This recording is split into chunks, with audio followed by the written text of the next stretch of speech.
Hare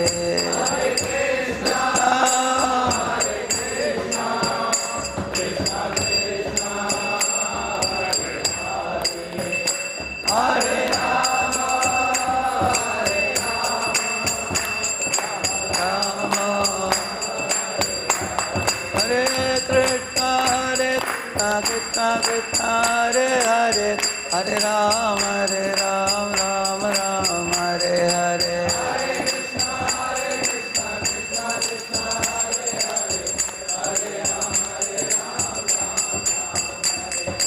Hare Krishna, Krishna Krishna, Hare Hare, Hare Ram, Ram Ram, Hare Hare.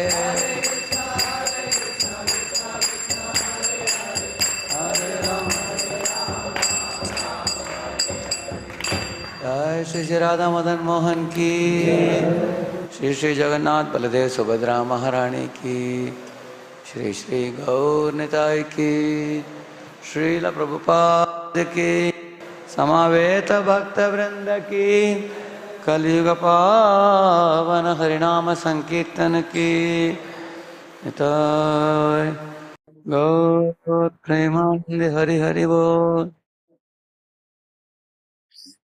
ओम अज्ञानानन्दस्य ज्ञानाञ्जनशलाकया चक्षुरुन्मीलितं येन तस्मै श्रीगुरवे नमः। श्रीचैतन्यमनोभीष्टं स्थापितं येन भूतले स्वयं रूपः कदा मह्यं ददाति स्वपदान्तिकम्।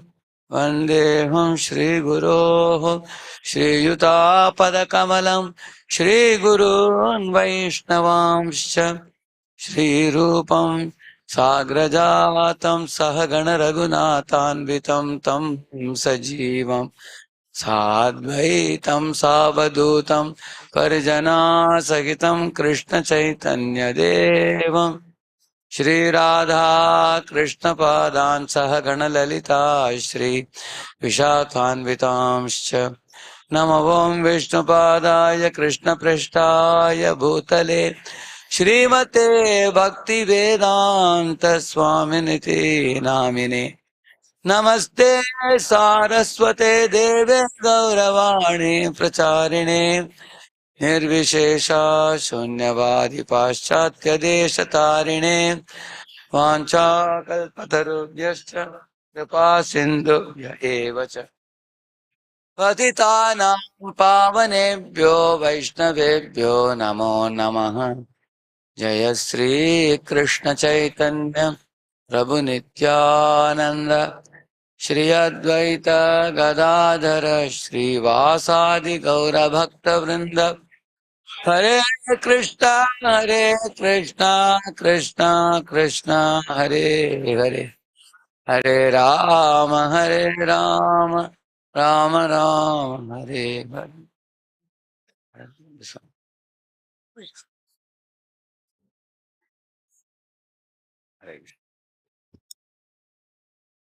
ओम नमो भगवते वासुदेवाय।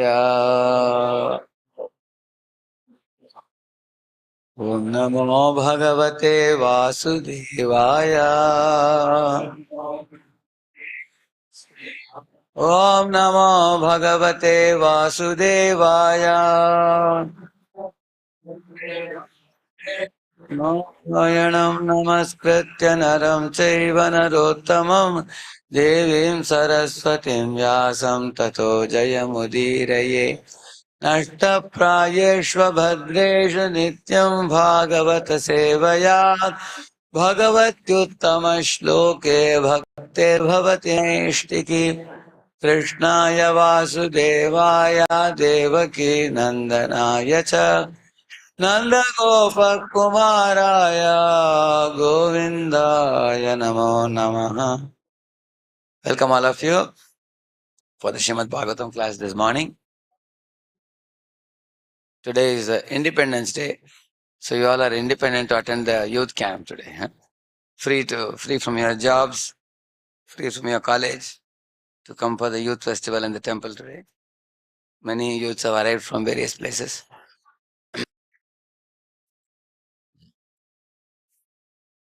when we talk of independence, independence can be at different levels. Like if you have a parrot, you free the parrot from a cage and allow it to fly within a room, but close all the doors and windows. Is that independence or not? Some independence. And now you open all the doors and allow the parrot to fly within the house. There are 5, 6 rooms. Then the parrot is feeling little more, isn't it? But if you let the parrot fly in the free sky, then the parrot has complete independence. Similarly, India was under foreign rule for 700 years and years, practically almost 8, 9,000 years. So Indians were feeling choked. Choked in what? Indians were choked in paying very heavy tax at that time because foreigners were ruling. They had to pay heavy monetary tax.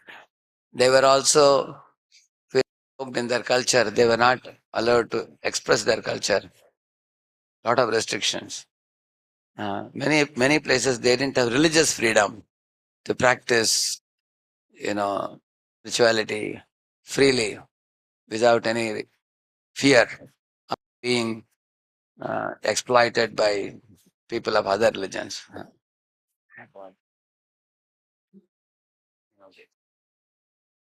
So, in this way, the country was certainly uh, under the pinprick of foreign rule.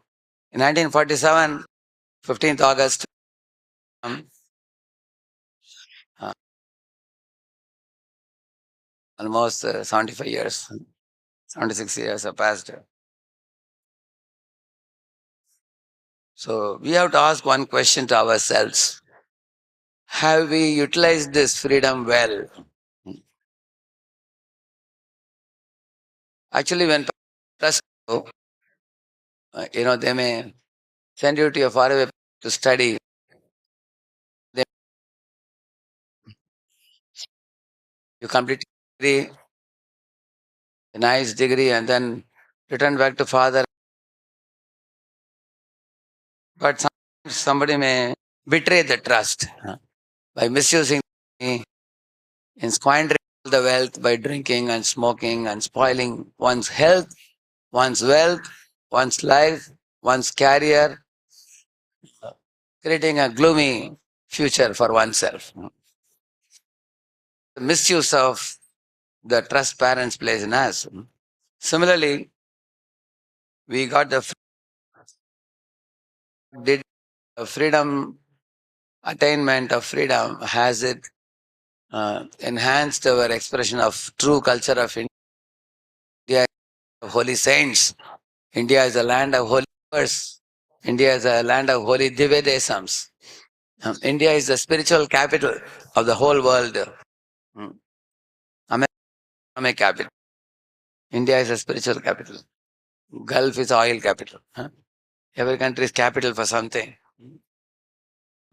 Spiritual capital of the world is every Indian boy, Indian girl aware of what spiritual heritage, spiritual and cultural heritage that our country stands for. That we cannot know unless we systematically study, sacred literature like Bhagavad Gita and Srimad Bhagavatam. Indians certainly got freedom from the foreign alien yokes. They got that freedom. But the question about whether they are using the freedom well should be seriously thought about. So on this day, Independence Day, we can think about my parents are given independence. Country has got independence. What am I doing with their independence? That we have to. That's a good question. Good food for thought for today. Maitreya Uvacha Iti Sandishya Bhagavan Barhishadair Avipujitaha Pashyatam Rajaputranam Tatraivantar Haraha Maitreya Uvacha Iti Sandishya Bhagavan Barhishadairabhipujitaha Pashyatam Rajaputranam Tatraivantar Haraha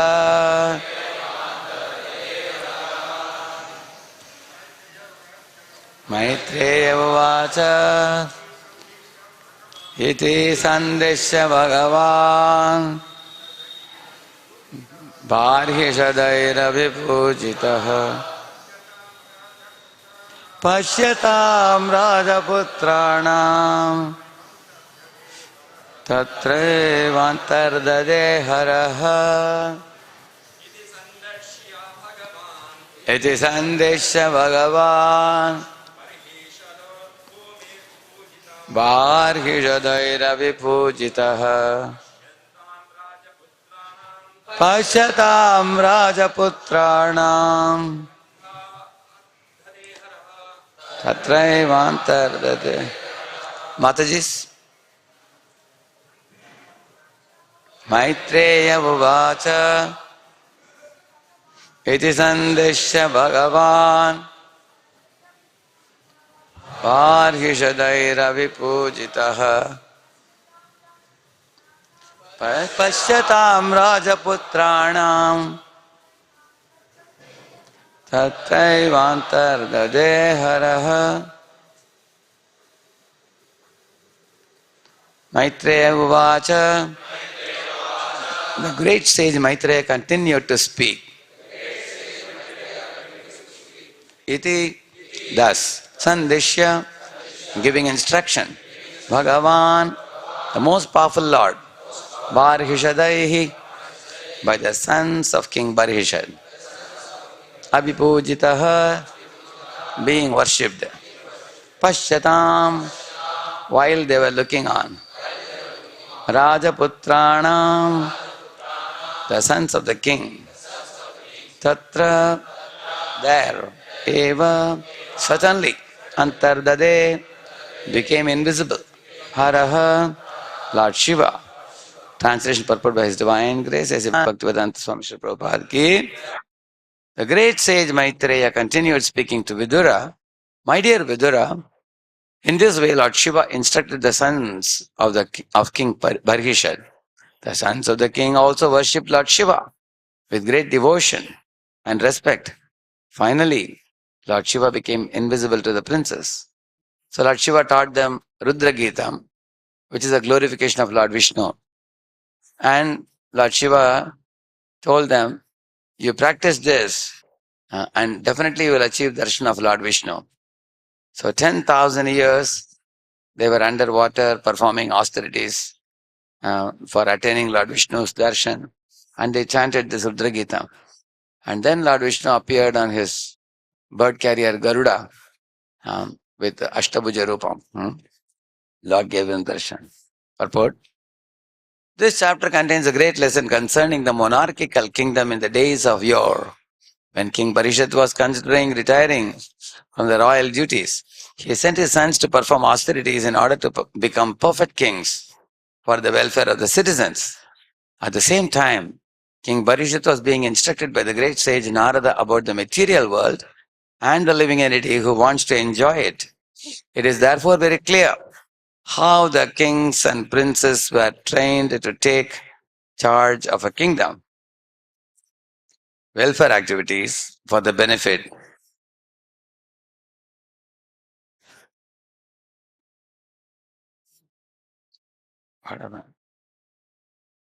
Welfare activities for the benefit of the citizens were aimed at understanding the Supreme Personality of Godhead. The human form of life is especially meant for understanding God, our relationship with Him, and our activities in His service. Because the kings took charge of the spiritual education of the citizens, both the king and the citizens were happy in Krishna consciousness. In this regard, we should remember that the monarchical hierarchy of Prachina Parishad comes from Maharaj Dhruva, a great devotee of the Lord and the most celebrated disciple of Narada Muni. King But Prachina Parishad was then too much engaged in fruitive activities due to performing different types of yajnas. One can actually be promoted to higher planetary systems or to the heavenly kingdoms by performing various yajnas. But there is no question of liberation or going back home back to Godhead. When the great sage Narada saw that a descendant of Maharaj Dhruva was being misled by fruitive activities, Narada took compassion upon him and personally came to instruct him about the ultimate benediction of life, Bhakti Yoga. How Narada Muni indirectly introduced the Bhakti Yoga system to King Prachina Parishad is very interestingly described in this 25th chapter.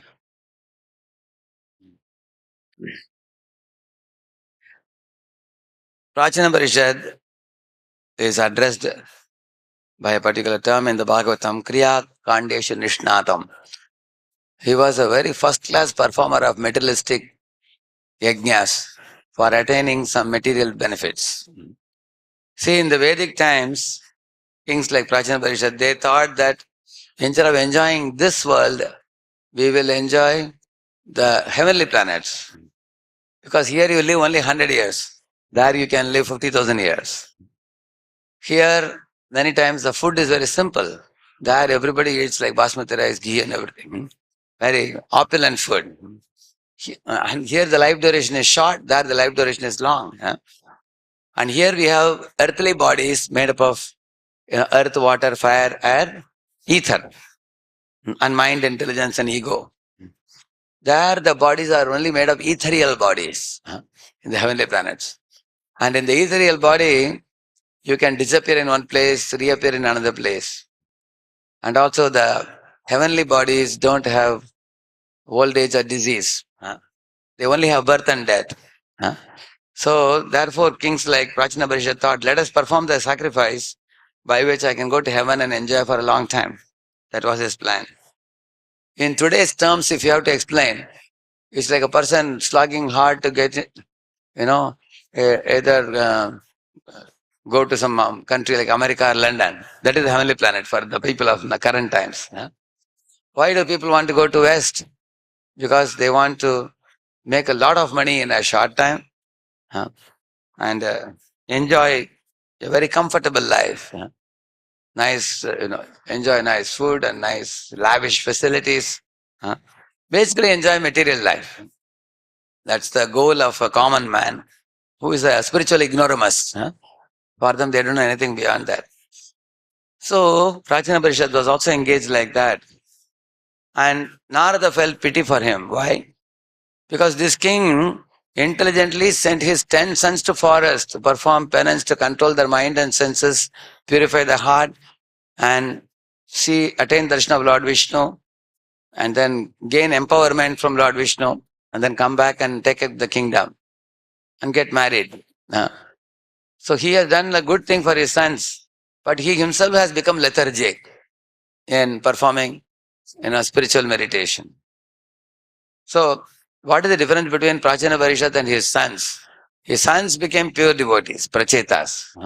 They attained darshan of Lord Vishnu. At the end of life, they will go back home, back to Godhead, beyond all hell and heaven. There are millions of universes like the one we live here in this world. But all these material universes are inside the sack of Mahatattva or material energy. Inside that. But outside that sack, there is a spiritual sky called Paravyoma, in which the spiritual planets are flying. So, those who are supremely intelligent, awarded by the intelligence, awarded by the Lord, they will not aspire to be going to heaven and hell, because heaven and hell are within the same universe. You go to heaven, finish your pious credits and come back. Very similar to a company man taking his LTA, leave travel allowance. Company gives him some extra money and 1 or 2 weeks leave. He just goes to some hill station with his family, spends out the 2 weeks, and money is exhausted, time is exhausted, come back to company and work hard again. So heavenly planets is like that. You do some punya, go to heaven, Exhaust your punya, come back. Etam bhuktva svargalokam vishalam kshene punye mattalokam vishanti evam traye dharma manu prapanna gata agatam kamala kama labante gata agatam. He's saying they go and they come back to earth. Similarly, hell also, you go to hell and come back. But once you go to spiritual world, you never come back. So one should aspire for spiritual world, which his sons aspired. So Narada wanted to award Prajna Barishad also the same supreme benefit what his sons attained. So he is going to teach him Bhakti Yoga through the Puranjana Upakhyan pastime. Now, one very important thing that Prabhupada discusses here, purport if you see.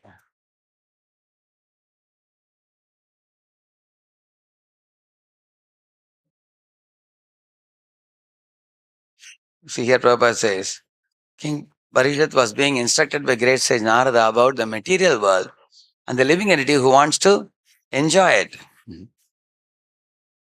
Actually, everybody in this world is in a mood of gratifying their senses. See, there are two verses in Bhagavatam. I'm sorry, Bhagavad Gita. I'll show you these verses. See these two verses. Please, all of you repeat this.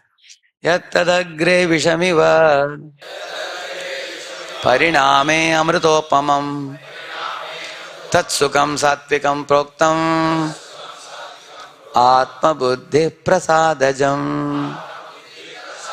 That which in the beginning may be just like poison, but at the end it is just like nectar, and which awakens one to self-realization is said to be happiness and mode of goodness.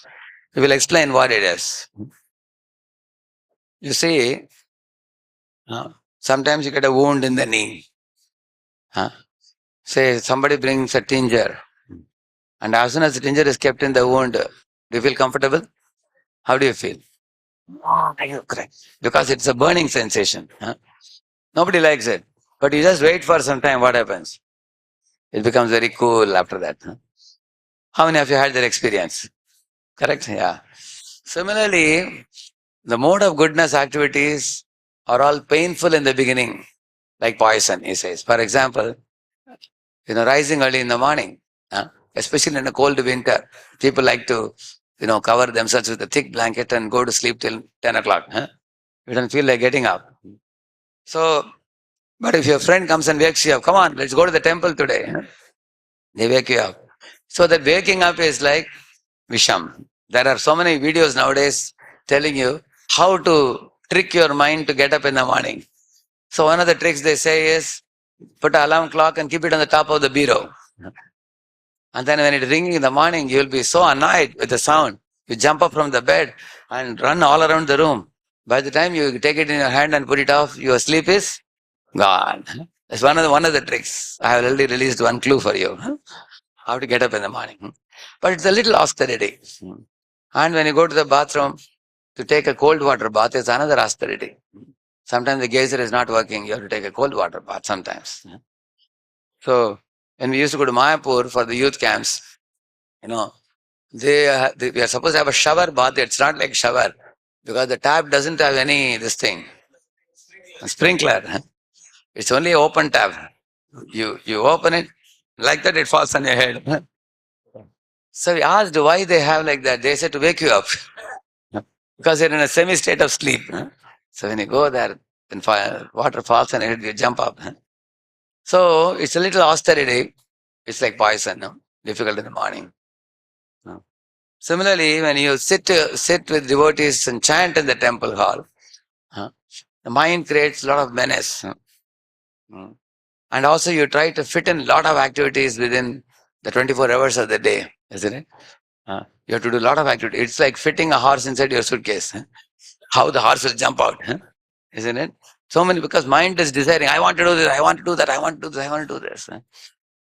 How can you control your tenacious horse, which is standing on two legs and lifting the two legs, rather than making sound? So there is a beautiful verse which says this. Bhavodbhava klesha shatahata Indriya paribramana kapatantare niyam yatam madhavame manohyaha twadam krishankau drida bhakti bandhane. He's saying, the horse of my mind is running on the road of sense gratification. We have five senses.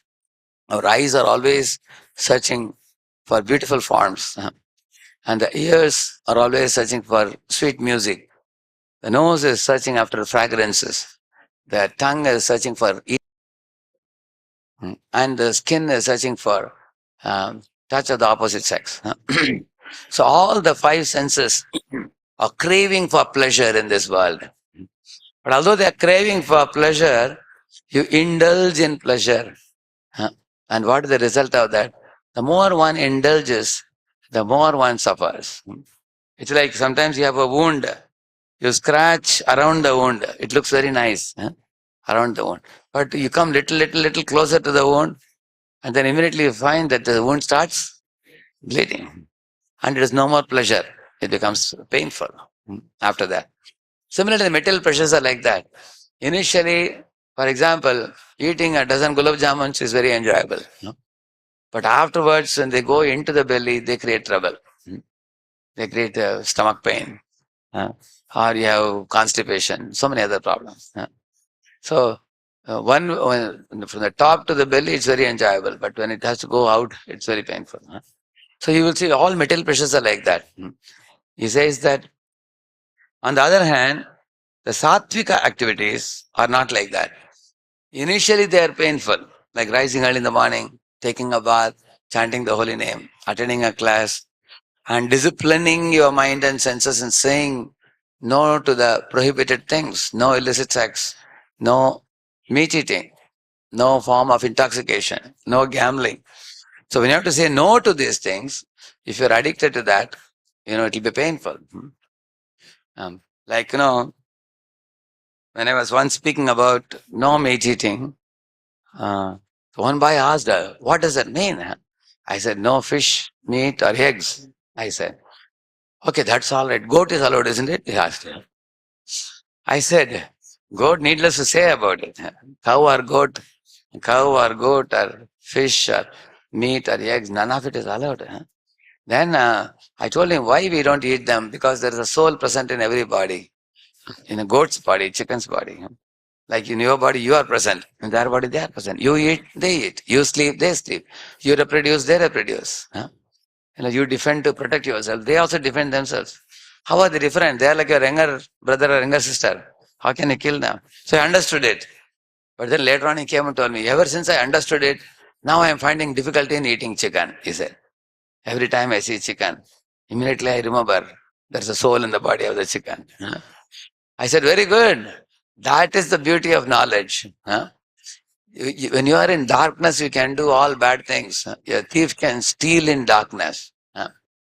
But once the light is switched on, therefore the thieves don't come in the daylight. They come in the night time. All the bad activities happen in the night, you will see. For example, beer bars are very active in the night. Cabaret dances are very active in the night. Even if you see a permit room, it is very dim lit. Why it's dimly lit? Why don't you brightly lit? Because if it's brightly lit, everybody will come to knowledge. So they keep it dimly lit. Yeah. And all the liquor advertisements you will see, they put black color advertisements. They say, go ahead, no problem. Like that. So these are dark activities. Tamoguni activities. All these things. But once the light is switched on, knowledge is awakened. You can't indulge in them.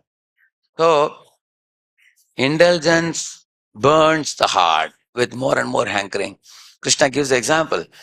Although, like Prabhupada will explain, I'll come to that. Here he says, please repeat this. Vishayendriya samyogat yattadagre amritopamam pariname vishamiva tatsukam raja samsmritam.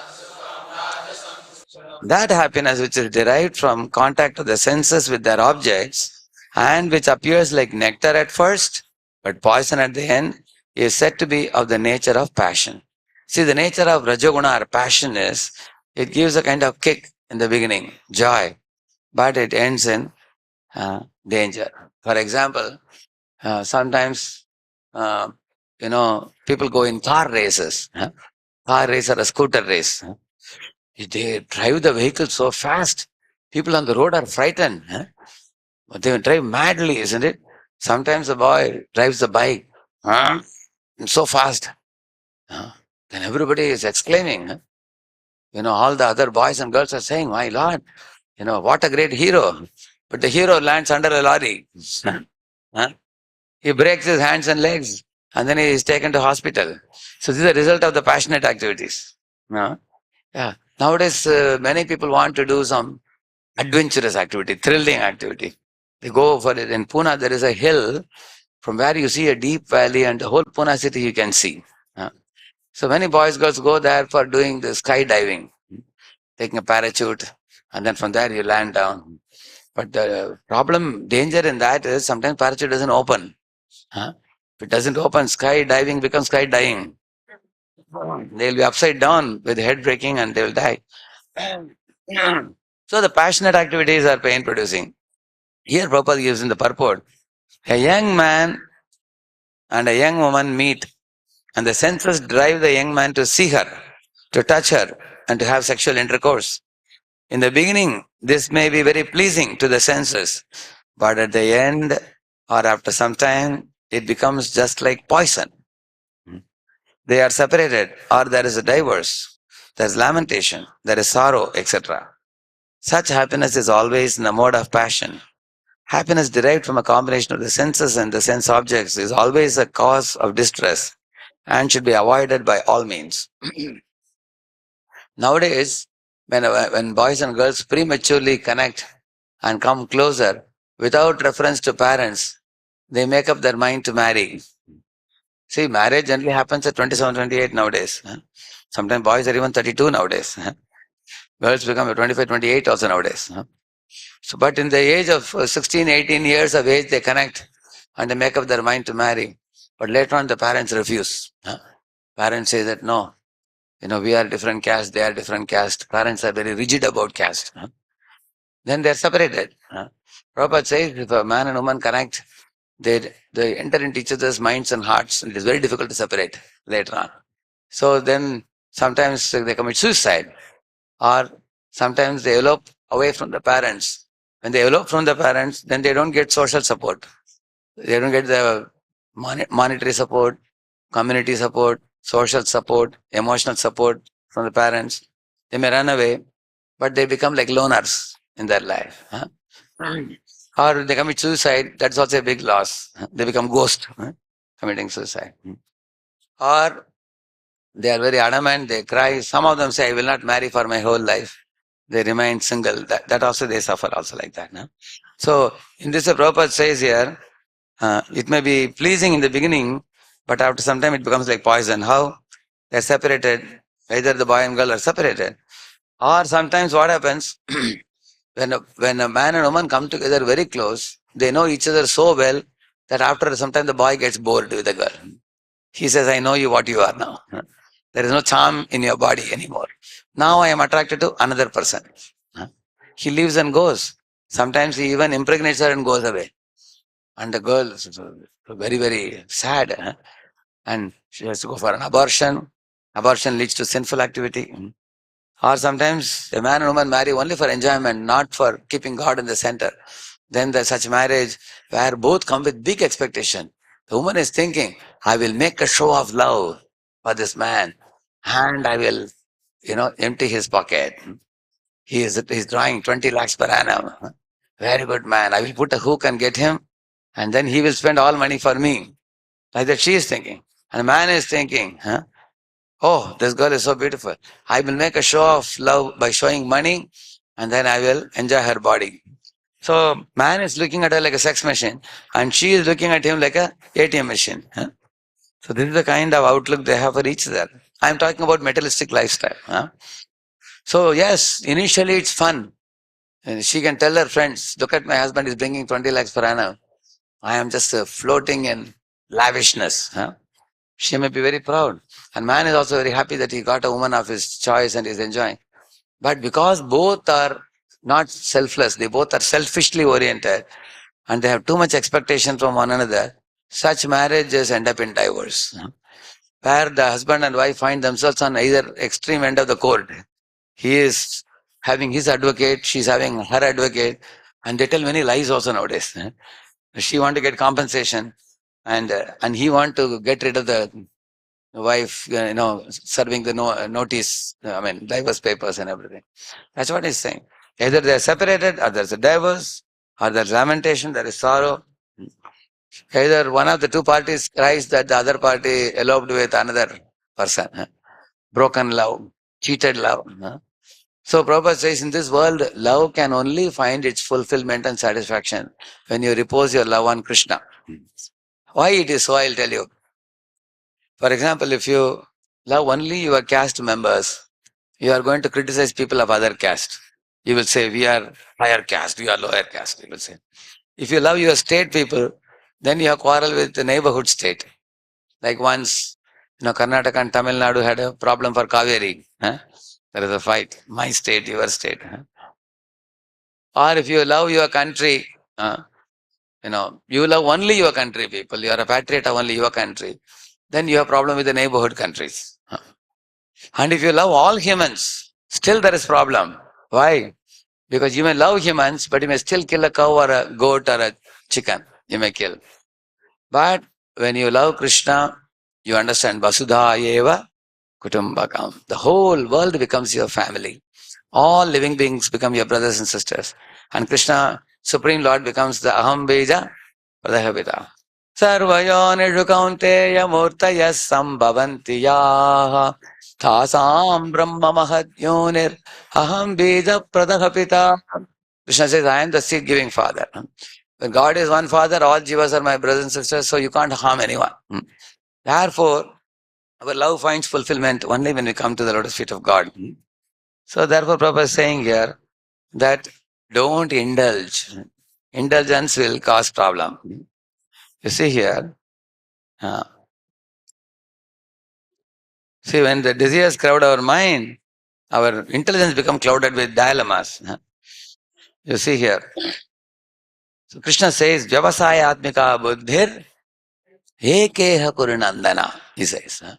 Which means, if you want to not indulge in senses and suffer and burn in your heart, it's like putting petrol in fire. It burns more and more. So many boys, girls come and ask for solution. How can my mind be peaceful? How can I focus on academics? How can I forget that person? How I can lead a simple life? How I can be peaceful and happy? Many people. The reason why they have become like this is because of indulgence. Indulgence means they have carelessly, headlong gone in the direction of sense gratification. Say, for example, you have diabetes. Doctor tells you don't eat sweet. But there are diabetes people I know very well who don't listen to doctor. They end up eating. And then they have to be admitted in the hospital.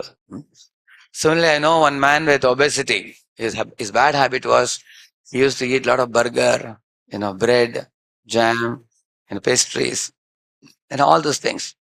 He ate and ate and ate. His body started laterally increasing in all directions, in all four directions. And he had breathing problem, walking like this, so much. And doctor told him, see, two things you have to do. Every morning you have to go for jogging. And you can eat sprout mung dal and salads for the morning, nothing else. Directly you should eat lunch at 1. So this man ate 1 or 2 days and he started crying, how I can survive on this? Then he again went back to bread, went back to, burger and everything. His friend asked him, hey, what are you doing? Doctor told you not to eat this. He said, am I a horse that I can eat this mung sprout and all these salads? I don't like all this. And doctor told him, see, if you don't control your eating, you will die. You will have problem, you will die. You will have heart problem. So there are people like that. That means the more you indulge, the more you suffer. And helplessly suffer. Then you have to spend a lot of money also. Money for the doctor. Some people die also actually. Because of not following the instructions doctor has given. And if your doctor tells him go for jogging, he goes 1 or 2 days, he's breathing heavy, then he stops going. It doesn't go. Just as a person with obesity suffers, person with diabetes suffers, people with attraction for the opposite sex, they also suffer. If they don't practice self-discipline. Therefore, we have four regulative principles. No illicit sex means no sex before marriage, no sex outside marriage. And no intoxication means no cigarettes, no liquor, no drugs. No meat eating means no fish, meat, eggs, goat and cow also. And no gambling means, no quick money or shortcut money. Don't make money by cheating, looting, gambling, all those things. So this involves discipline, and that's why Lord Krishna said here that following this will be like, you know, he says that the following is it like that which in the beginning may be just like poison, but at the end, just like nectar. That which awakens one to self-realization. That means we follow these four regs and chant Hare Krishna, Krishna Krishna, Hare Hare, Hare Ram, Ram Ram. The chanting of the holy name is exactly like taking a wet cloth and wiping a dusty mirror. The more you wipe the dusty mirror, it becomes clean. Then you can see your face.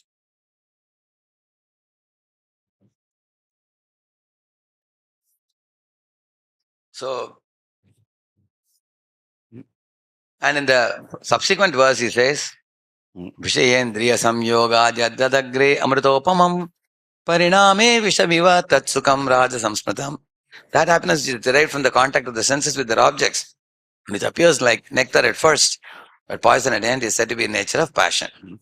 So now, uh, uh, Krishna says the solution to this is Vyavasayatmika intelligence. One-pointed intelligence, he says. Why? And how do you do that? Just like Vyavasaya means business. Like a businessman is always money-minded. You have seen that? If some client comes to meet him, you look at the car and say, oh, what is that car? It's an Audi car? Or is it a Lamborghini? Okay, big party. Immediately understands. He will look at the dress. He will look at his aristocratic relatives surrounding him. Then accordingly, he will charge him also. So a rich man always, thinks about everything in terms of money, money is earning. That's a greedy man. Similarly, you will see a devotee of the Lord is always seeing everything in relation to Krishna. Like Prabhupada saw a bus and asked the devotees, how costly is the bus?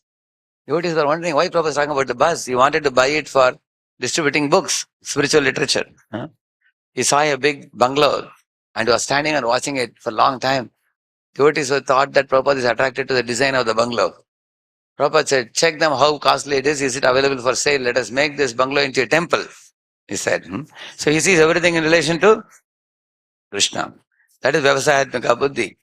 That means, like a Mataji is going to the market, she takes a bending, like that she breaks and checks. Is it stiff or is it Buddha bendi, old bendi? Old bendi bends, correct, no? Whereas, crisp, young, fresh bendi, like that it breaks, correct, no? So in one class I was asking, why should she check the bendi? Then Mataji said, then only it will be tasty. I said, that's not the answer. The bendi should be fresh and breakable so that it is offerable to Radha Madan Mohan. So one should think like that. That means she is doing devotional service. That means even buying sabji can be devotional service. Correct, no? Similarly, you are going to flower market to bring some flowers. Today we have such a beautiful, fresh rose flowers offered to Prabhupada. So somebody who purchased it must be intelligent devotee. He has purchased a fresh one. And he didn't bring a dry one. Sometimes you go to the market and tell the market person, hey, put some, 2 kgs of flowers. And the fellow is measuring. And he's asking where to put. Just put behind the gadi, that's all. You don't even see it. And then they come to temple and devotees are offering, they are finding the flower is dry. That means that fellow is not doing devotional service. He is just doing it mechanically like a robo. Yeah. See, a robo and a human being, what is the difference? For example, say I am having a mobile where I am setting alarm clock at 3:30 a.m. in the morning to get up. But I got up at 3:20 and I already went to the washroom to take bath. A mobile at 3:30, what he will do? Get up, it will be telling you. because it's a foolish machine. On the other hand, if you are sleeping in the same room, I tell you, please wake me up at 3:30. And then at 3:30, you get up and see, I am already in the bathroom. So will you come and batter the door in the bathroom? Get up, get up, get up, get up, get up. Because you are a conscious human being. Correct? No? So devotion service should be done consciously or blindly? Consciously. If you're buying a flower, you should think, oh, this flower is going to be offered to Prabhupada. Let me buy a fresh one. Sabji is going to be offered to Krishna. Let me buy a good one. I'm purchasing a cloth. Let me buy the best cloth, best color for the Lord. So one should be very attentive in everything we do. And that is the meaning of Vyavasayatmika Buddhi. Like one man met Prabhupada and said, Swamiji, Jamana badal gaya, time has changed. You see, my son, we come from Agarwal family, but I told my son to run the business here, but he left me and went to America. He said, Prabhupada said, wait a minute, your son is in America, give me your phone number. Vyavasayatmika Buddhi. Because Prabhupada knew that I am planning to go to America and your son is in. Yeah. And maybe he will give me some accommodation because Prabhupada had no penny. So he got ticket in a cargo ship from Sumati Morarji. And then when the boy was in America, he took his address, Sali Agarwal and Agarwal, correct, no? Gopal Agarwal. So Prabhupada could stay there. See, that man is thinking about Jamana Badal Gaya and son and all that. Prabhupada is thinking about how Krishna consciousness can be spreaded. This is the meaning of business intelligence. See, just as a greedy businessman is money-minded, a devotee is Krishna-minded. That type of intelligence we have to cultivate. So here is a point, very important point. You are able to see it? Okay, I'll make it bigger for you. See, why give up mental attachments? Because mental attachments are based on ignorance. I already told you, darkness. In dark room, only all bad, impure activities happen. Mental enjoyment means, as I told you, attraction to land, attraction to woman, attraction to gold, attraction to material fame, name, glory, attraction to showing off, impressing the people of the world. These are all mental attachments. To put it more precisely, Krishna says, Bhogaishwarya prasaktanam taya apahrita chetasam vyavasayatmika buddhir samadhau na vidhiyate. He's saying two things make the living entity mad. One is Bhoga, one is Aishwarya. Bhoga is the man-woman attraction, and Aishwarya is material opulence. I'm hearing nowadays many stories, many people tell me about how kings politically killed some of the relatives. Somebody killed somebody's son. One minister killed a king to make his son the next king, and things like that. So the political, you will find, the political game is a very, very nasty game. And such a thing always occupies the mind, leads to great anxiety. I don't want to mention the name, but there was one, one president of one country. He went to another country for some tour. So now the opposite party people who wanted to make their man the president of the country. So they found out that he is there and they arranged for some group of people to finish him so that their man can take lead. That means you will find always the people in big positions always have danger. They cannot live peacefully. You'll find the material enjoyment is based on ignorance because somebody wants material enjoyment, for that they're killing somebody. Somebody wants material enjoyment, they are blaspheming and foul-mouthing about somebody. You will find that. Like Kaikeyi did with Ram. You will see that. Or Duryodhana and company. They did with Pandavas. These are all the same stories, repeat again and again. You will see that. And in this way, the more we are after material enjoyment, the more we are ignorant and we will not be able to focus on spiritual life. Example is given. Who is example? Famous. So Dhritarashtra was passive blind, Duryodhana was active blind. So he was passively blind, subtly agreeing for all the nasty diplomatic proposals of Duryodhana. Silently Dhritarashtra nodded the head. And he allowed his son to walk the wrong path. Ultimately, the whole Kaurava dynasty was destroyed, finished, because of material attachment. His attachment was Dhrita Rashtra.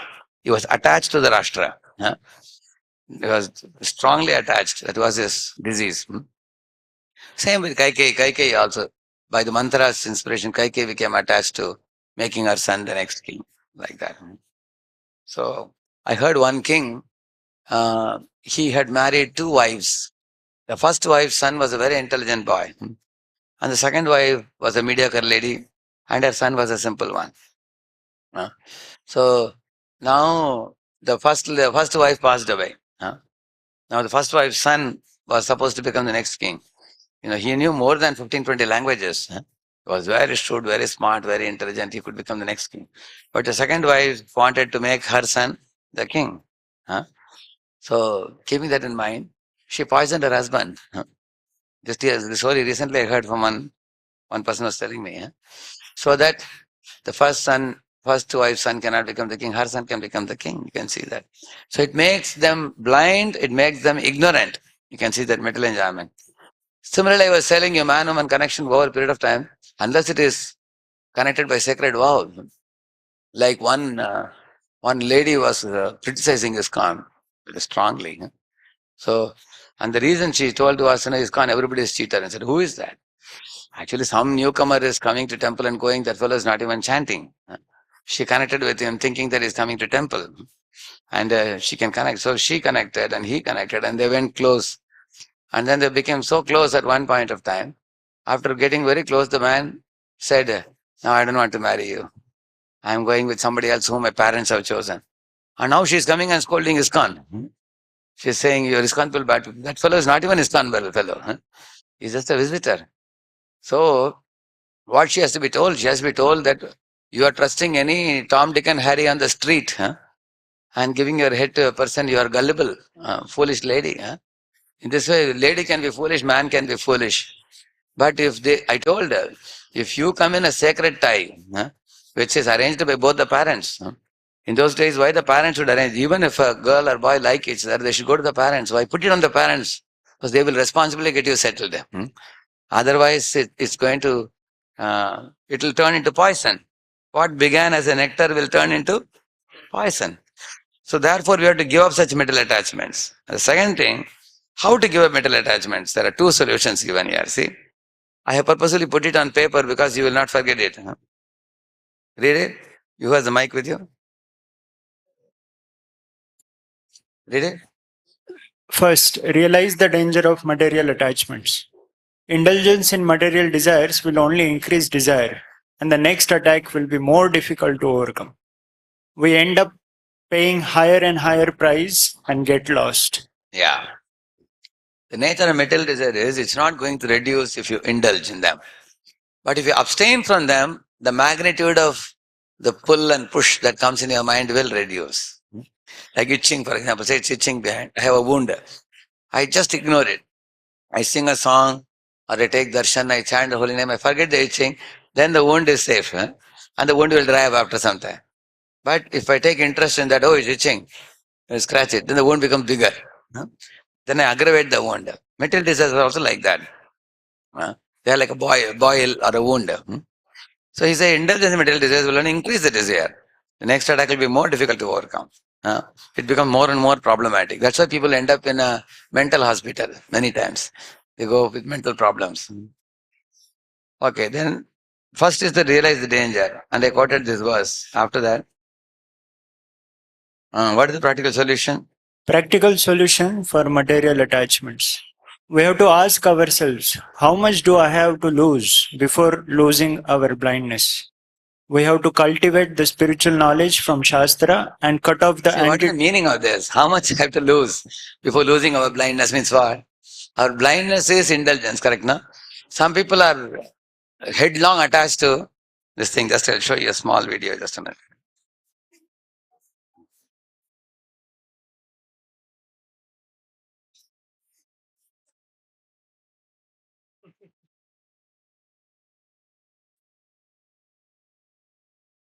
Bait into the pitcher. It's a sweet bait into the pitcher, and then puts a sweet bait into the pitcher, and then ties this pitcher to a tree with a very small opening. And the monkey comes puts its hand into the pitcher, grabs the sweet. As it closes its fist to grab this bait, the opening is so small that a closed fist cannot come out of its mouth. But the monkey does not understand that all it has to do is let go of its little booty to free itself from slavery. It struggles and struggles to get its hand out, but doesn't open its fist and let go of the bait. Continues for all night, and in the morning, the shrewd hunters come and catch it, all because of its attachment to its Attachment to the nuts they put inside. See, monkey has two choices. Either let go of the nuts and he gains freedom. Huh? But if he doesn't let go of the nuts, he's holding on to it, then he'll be caught. Then for life he becomes a slave. Because he's going to be tied with a rope and the fellow will say, jump over the stick, jump this side, jump that side. Earlier he was living in the forest so free. Correct, no? So that's the point here. It is said, how much do you have to lose? That means you have to lose the nuts. Leave it. Huh? Before losing your blindness. Otherwise you will lose your freedom. Huh? Yeah, we have to cultivate. We have to cultivate the spiritual knowledge from Shastra. That is the way to eradicate ignorance. Huh? Ignorance is like darkness and knowledge is like light. Krishna says, Tesham evanukampartham ahamajnanajam tamaha nashayam yatma bhavasto jnanadipena bhasvata. He says, jnanadeep, the word is used. In Bhagavatam also similar example is used. What is the word? He says, Yasvanubhavam akila shrutisaramekam adhyatma deepam atitirshatam tamondham samsarinam karunayaha purana guhyam amvyasa sunam upayami gurum muninam. Second line says, adhyatma deepam. The transcendental knowledge is like a light which lights up the entire room and darkness is dispelled. So our ignorance will be dispelled. And once ignorance is gone, then we will not chase after the mirage of material illusion. Yeah. And cut off the anti-devotional attachment one by one. All the anti-devotional attachments should be cut one by one. One should not hold on to them like the foolish monkey. Then Krishna Leela and Krishna Seva. We have to redirect our attachment to Krishna by feeling consciousness with Krishna by feeling Leela. consciousness.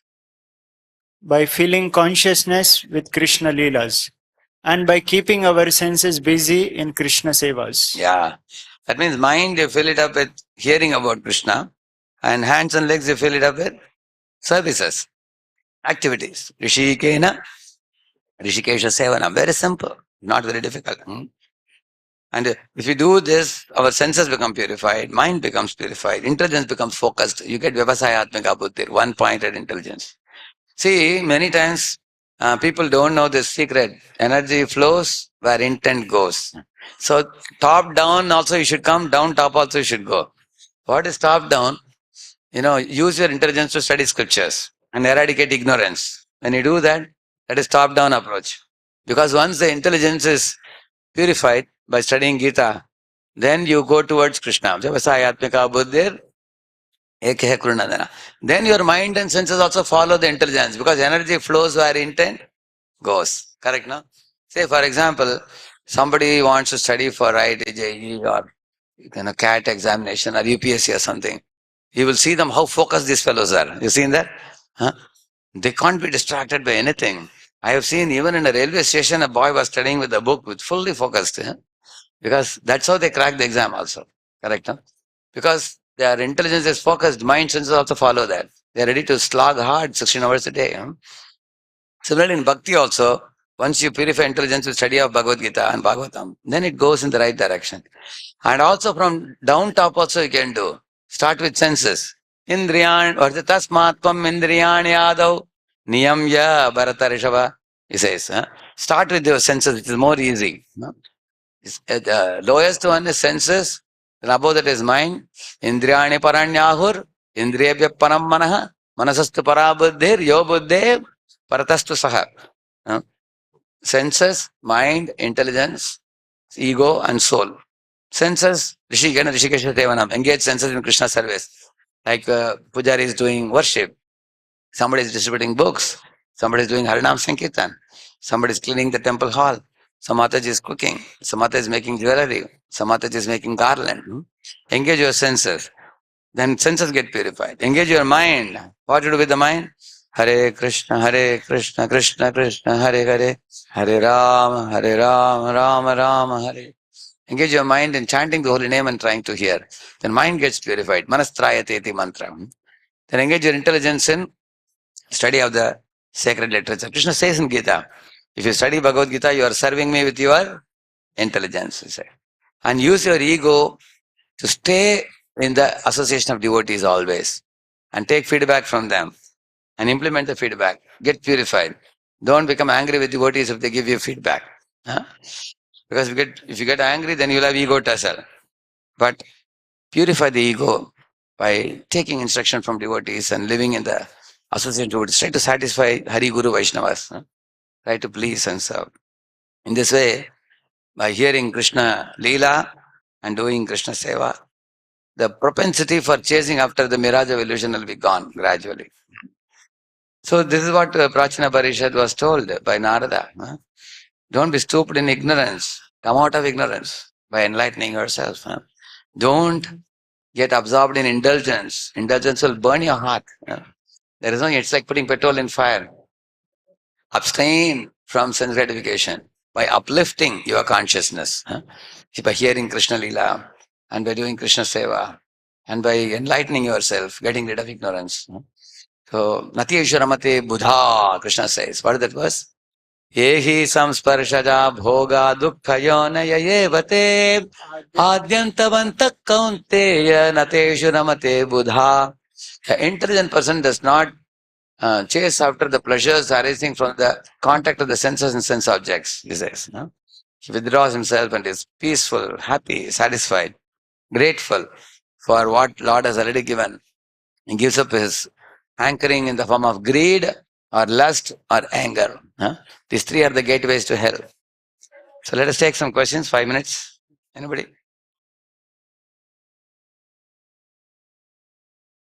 You can show the mic? Yeah.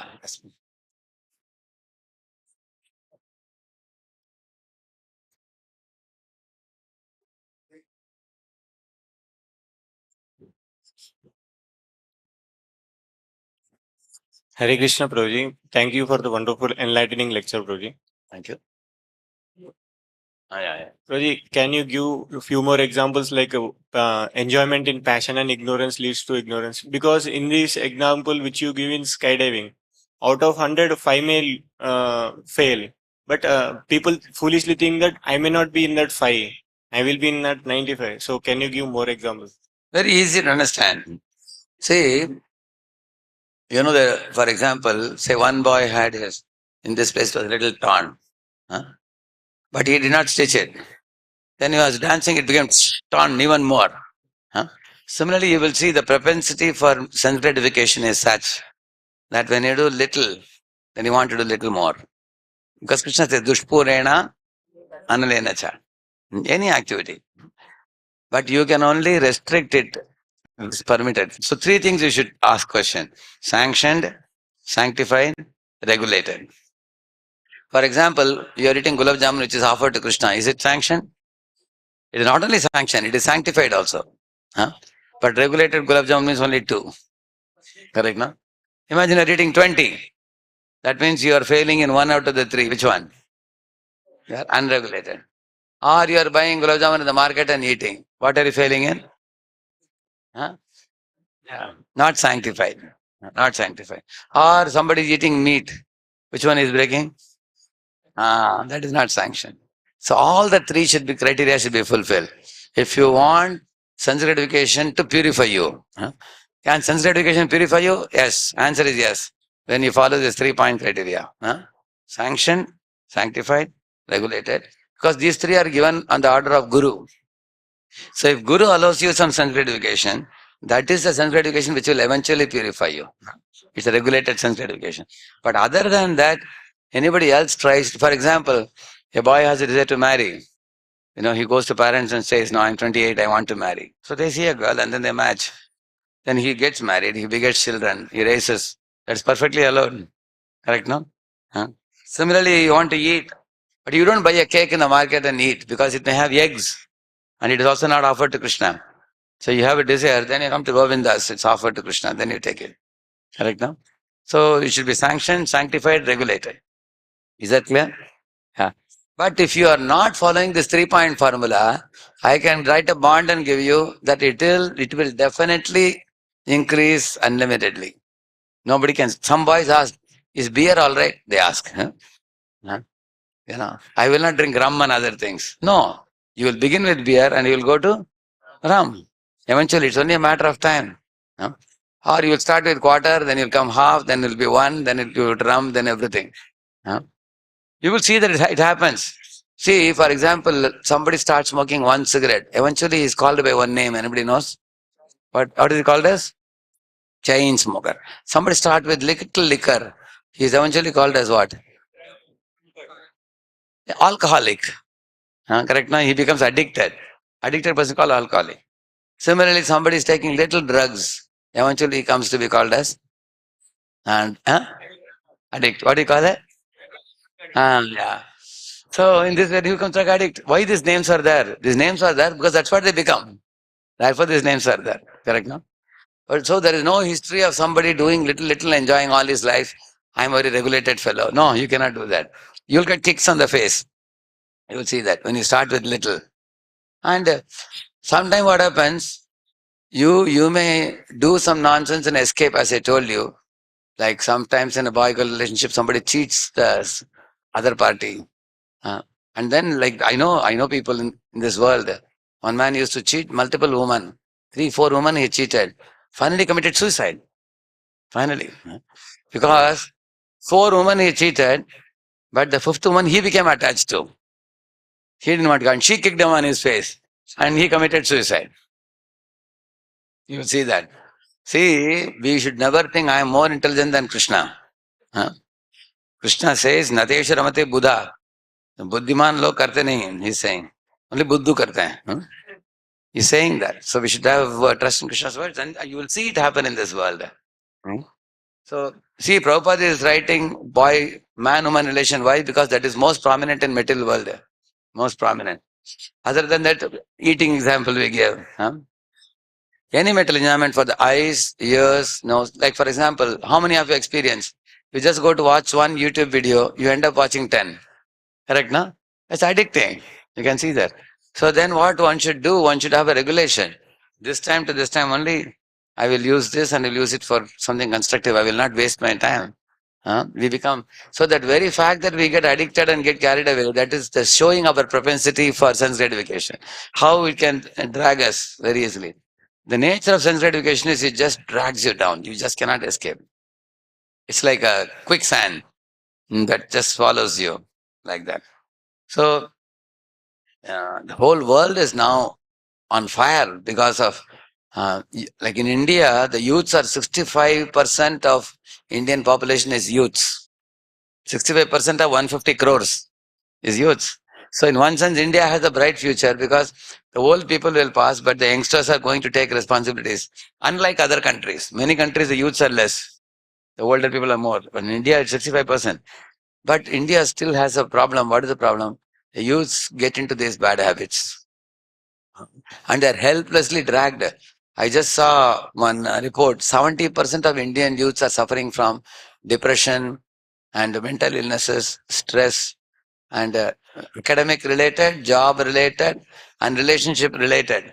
Stress, 70% of Indian youths are suffering. 71% are suffering. That goes to show, because they didn't follow Krishna's words. And the other 30% must be Hare Krishna devotees. Mhm. They are following. Srila Prabhupada ki और भक्त वृंदा की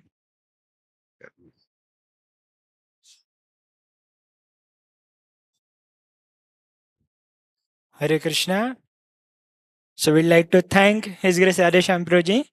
Even though Prabhuji's throat is not so good, but Prabhuji took out time and gave such a wonderful and enlightening class to all of us.